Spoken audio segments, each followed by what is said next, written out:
tous et à toutes. Moi aussi, je voudrais saluer les personnes que je connais dans cette salle et celles que je ne connais pas. Bienvenue à vous tous et toutes, et également tous mes vœux en ce début d'année. Demain, nous aurons une cérémonie, la cérémonie annuelle, mais qui cette année est un peu spéciale puisqu'elle coïncide avec le 50e anniversaire de la Cour européenne des droits de l'homme. Merci d'être venus, merci pour certains d'entre vous d'avoir traversé la rivière qui se trouve entre le Conseil de l'Europe et la Cour européenne des droits de l'homme, alors qu'il y a une session intéressante et chargée à l'Assemblée parlementaire. Comme je le disais, nous célébrerons tout au long de cette année 2009 le 50e anniversaire de la Cour. Comme vous pourrez le constater, l'activité de la Cour ne s'est pas ralentie en 2008, bien au contraire. Nous avons rendu un grand nombre d'arrêts sur le fond cette année. Je voudrais expliquer qu'il y a deux chiffres possibles, mais qui ne sont pas du tout contradictoires ou incohérents. Sur le plan strictement technique, le nombre d'arrêts s'élève à 1543. En réalité, 1880 requêtes ont donné lieu à des arrêts, mais certaines requêtes ont été jointes entre elles parce qu'elles avaient exactement le même objet. Ça n'est pas indifférent de donner cette précision parce que, suivant qu'on retient le premier chiffre, 1543 arrêts, ou le deuxième chiffre, 1880 requêtes achevées par des arrêts, par des jugements, nous avons soit 3% de plus qu'en 2007, soit 8% de plus.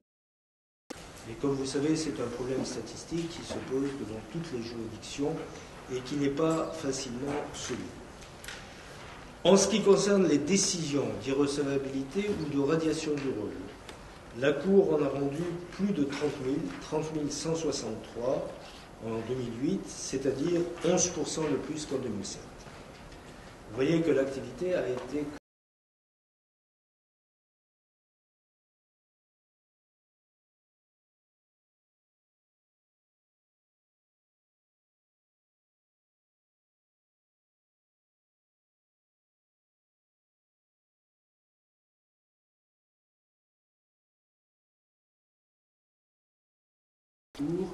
ont été attribués à une formation judiciaire devant la Cour en 2008, soit une augmentation de 20% par rapport à 2007.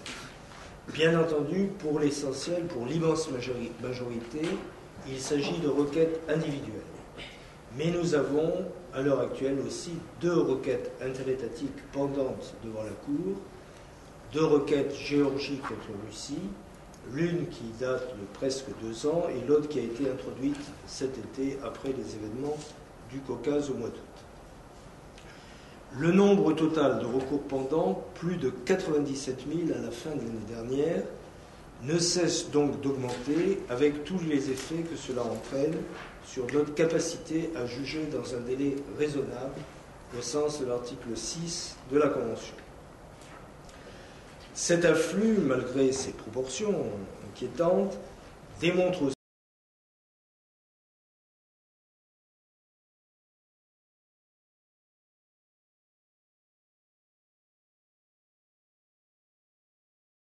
en Europe dans le domaine.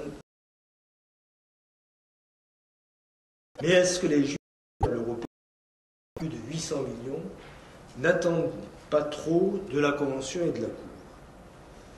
Il y a là, je crois, un problème d'information, probablement un effort concerté entre la Cour, le Conseil de l'Europe et les autorités nationales, y compris d'ailleurs les barreaux, pourrait montrer aux citoyens ce que nous pouvons leur apporter et ce qui est en dehors de notre mission. Comme je le dis souvent, la Cour européenne des droits de l'homme doit protéger et développer les droits contenus dans la Convention, mais elle ne peut pas, malheureusement, assurer à chacun le bonheur, la richesse, la santé, toutes les choses que nous avons le droit d'attendre et d'espérer de notre vie quotidienne.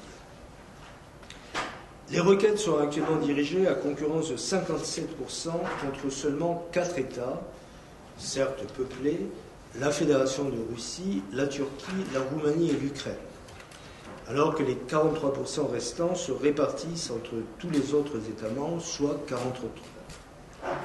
On peut même aller plus loin, et vous le voyez tableau et les dessins qui vous ont été distribués, on peut même aller plus loin. 12 pays, c'est-à-dire le quart du total, fournissent 80% des requêtes. Mais malgré tout, le fait que beaucoup de pays sont de gros pourvoyeurs de requêtes, notamment les 4 principaux, comme je l'ai dit, la Fédération de Russie, la Turquie, la Roumanie et l'Ukraine, qui sont nettement supérieurs à la moyenne, même en tenant compte de la population, montrent vers où les efforts devraient être portés en premier. L'entrée en vigueur du protocole 14 n'a pu encore se faire, je le regrette, même s'il ne faut pas renoncer et perdre l'espoir. Demain seront réunis ici même des personnalités du monde judiciaire européen et avec elles, lors de notre séminaire qui devient maintenant traditionnel, avant la cérémonie officielle, nous essaierons de dresser un bilan de l'activité de la Cour depuis 50 ans, vu par les autres juridictions internationales. Il n'est pas mauvais d'avoir un regard extérieur, sans complaisance, mais sans sévérité a priori, bien sûr, sur notre activité pour éviter de tomber dans une sorte d'autosatisfaction. Cela dit, pour ma part, le bilan de ces 50 dernières années me semble positif. Elles ont contribué à faire progresser les droits de l'homme en Europe sous l'influence de la Convention, de son application par les juridictions nationales et par les États et de notre jurisprudence. Toutefois, les chiffres que j'ai indiqués témoignent d'une situation actuelle délicate, car le rayonnement de la Cour la rend presque trop attractive, au risque de l'engorger sous les demandes et les espérances. Il n'est pas normal que 9 requêtes sur 10 soient vouées à l'échec. Il y a un problème, je ne dirais pas qu'il y a une erreur de casting, mais il y a un problème de perception de ce que peut faire la Cour européenne des droits de l'homme. Pour l'avenir, la tâche ne sera pas aisée, mais un réengagement solennel des États en faveur des droits et libertés en ce début du XXIe siècle me semble indispensable. Et cela permettrait entre autres de donner à la Cour une légitimité renouvelée et un mandat reprécisé. Cela pourrait se faire lors d'une conférence politique, pas un séminaire d'experts, même si les experts sont utiles, une conférence à niveau politique. J'ai lancé la formule d'états généraux des droits de l'homme en Europe. L'idée semble trouver un premier écho favorable. Je l'évoquerai également demain lors de la cérémonie officielle dans mon discours traditionnel qui sera suivi de celui de Mme Higgins, la présidente de la Cour internationale de justice, et de Mme Rachida Dati, la garde des Sceaux, ministre de la Justice du pays hôte, la France. Cette idée de conférence d'états généraux, je le disais, semble trouver un premier écho favorable. Une telle manifestation devrait permettre aux États de donner un second souffle aux droits de l'homme, aux droits pour le XXIe siècle, ceci malgré la crise économique et sociale, et peut-être même à cause de cette crise. Sylvie Muller de l'ARD, la télévision allemande. J'ai 2 questions. Est-ce que ce sont plutôt les crises politiques qui sont responsables pour l'afflux des requêtes, comme par exemple la crise entre la Russie et la Géorgie? Et deuxièmement, quelle est votre explication pourquoi la Russie ne ratifie pas depuis des années le fameux protocole numéro 14? Merci beaucoup. Il faudrait presque une conférence de presse tout entière pour répondre à vos questions, mais je vais essayer quand même de répondre le mieux possible. D'abord, je dirais qu'il y a, dans le fond, 3 grandes catégories d'affaires qui représentent beaucoup de requêtes à la Cour. Il y a certains problèmes tout à fait répétitifs, mais qui malheureusement ne sont pas résolus de façon suffisante au niveau national. Par exemple, les durées de procédure excessives dans les procédures internes des pays, ou encore la non-exécution des jugements internes. Nous trouvons cela dans plusieurs pays, et ça représente des milliers de requêtes. Et l'une des solutions à ce problème, c'est naturellement que les États améliorent leurs procédures internes et trouvent des législations nationales qui permettent de remédier à ces problèmes plutôt que de les faire venir à la Cour. Une deuxième catégorie de requêtes qui représente un afflux important en nombre, ce sont des requêtes répétitives, c'est-à-dire des requêtes où la Cour a trouvé un problème, a une jurisprudence clairement établie, mais où les États ne tirent pas suffisamment vite les conséquences de nos arrêts, malgré l'aide du service de l'exécution des arrêts du Conseil de l'Europe qui dépend du Comité des ministres. Donc là aussi, je crois qu'au niveau national, on pourrait éviter de recevoir des tas de requêtes qui sont généralement fondées, justifiées, mais qui n'ont rien de nouveau sur le plan juridique. Et enfin, nous avons des problèmes qui résultent des requêtes nombreuses qui résultent de problèmes politiques. Vous avez cité la Géorgie et la Russie, c'est un problème récent, mais il y a beaucoup d'autres cas en Europe. Je prends un autre exemple, même si je suis assez optimiste, c'est la situation à Chypre. J'ai été en visite officielle à Chypre au mois de septembre. J'ai rencontré le président de la République de Chypre. J'ai aussi rencontré à Strasbourg le chef de la communauté turque chypriote. Comme vous le savez, l'île est divisée en deux depuis 1974 et il y a beaucoup de requêtes encore pendantes devant la Cour, notamment sur les problèmes de droit de propriété dans les deux parties de l'île, mais aussi d'autres questions.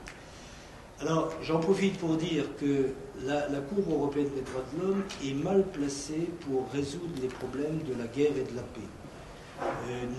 Les pays de l'ex-Yougoslavie n'étaient pas encore membres de la Cour européenne des droits de l'homme et du Conseil de l'Europe lorsqu'il y a eu le conflit en ex-Yougoslavie au début des années 1990, mais c'est la même chose. Il y a un lien très étroit entre la paix et les droits de l'homme. Donc, à la fois parce que je crois que la paix est bien meilleure que la guerre, mais aussi parce que je crois que notre Cour ne peut pas donner des réponses très satisfaisantes quand il y a des situations de conflit. J'espère que toutes ces questions vont se résoudre. Et comme je l'ai dit, j'espère qu'il y aura une solution pour l'île de Chypre. Et j'espère aussi que les événements récents du Caucase vont déboucher sur des solutions pacifiques dans le futur et pas sur un maintien du conflit. Il y a naturellement d'autres zones en Europe que je pourrais évoquer, mais je préfère m'en tenir à votre question. Merci. Et la Russie? Oh, sorry. Excusez-moi, j'ai oublié de répondre à votre question sur le protocole 14. Comme vous le savez, effectivement, la Russie n'a pas encore ratifié le protocole 14. J'espère, je regrette cette situation et j'espère toujours, et sans être là aussi, je crois, trop optimiste ou trop naïf, qu'une solution va être apportée à ce problème. Ce serait très important pour la Cour, d'abord parce que ça donnerait une efficacité accrue à nos procédures. Comme vous le savez, par exemple, la possibilité pour les comités de 3 juges de rendre des jugements sur le fond au lieu des chambres de 7 juges actuellement, ou le juge unique à la place du comité de 3 juges, ça serait évidemment des solutions qui augmenteraient beaucoup l'efficacité de notre Cour, même à budget constant.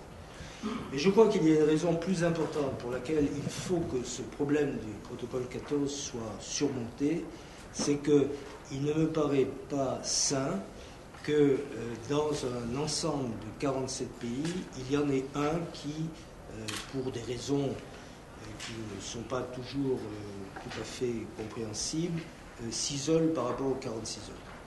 Moi, je parie sur l'évolution juridique et judiciaire de la Russie. La Russie a toujours eu une école de grands juristes. Il n'est pas illogique que ce pays évolue vers une compréhension des relations judiciaires internationales qui l'amène à résoudre ce problème de façon satisfaisante. Je répète, je ne veux pas être ni trop optimiste ni trop naïf, mais c'est dans cette direction qu'il faut que nous orientions nos espérances.